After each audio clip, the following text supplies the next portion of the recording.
What is the benefits of the investors from commissioning? Could you tell us about your experience?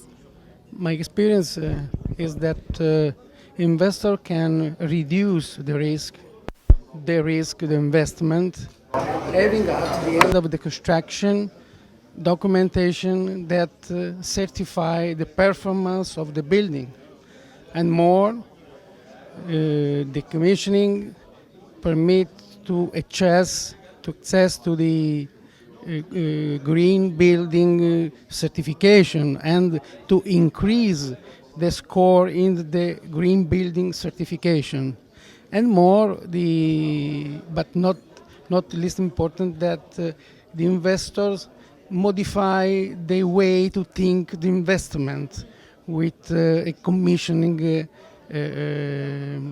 activity, if they plan for a commissioning activity during the project construction. Thank you. Second question is, what are your suggestions to increase commissioning awareness? What should NGOs, non-governmental organizations do about this awareness? Yes. Firstly, it's important to diffuse the culture of the commissioning, to increase the spread of the culture of commissioning. For example, we in Italy, in ICAR, start about 6 or 7 years ago with meetings on the commissioning, school, and so on. It's the best way to create new job opportunities for even for young professionals. Is the best way to do that. And the not governmental organization can have a big part in that, organizing the diffusion of the culture, and more, to ask to the government to review the rules, to introduce the commissioning activity into the rules of building construction. What do you think about the contributions of the design team in the commissioning process? The contribution of the design team is fundamental. The design team participate to all the activities, starting from the pre-design to the end of construction.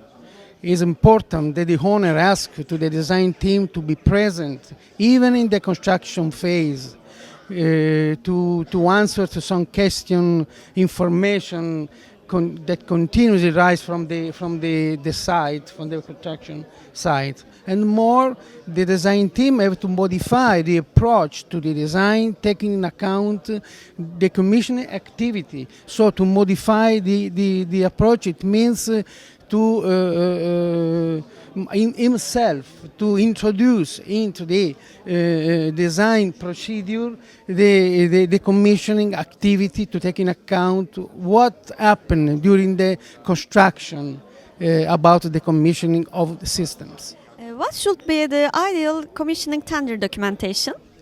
Yes, the documentation have to state rules, roles, and responsibility first. Second, able to troubleshooting activity, able to find trouble into the construction procedure, and at the end, the documentation should be able to send to the owner information about what happened, not only in the present site construction, but even for future decision on investment. Thank you for your interview.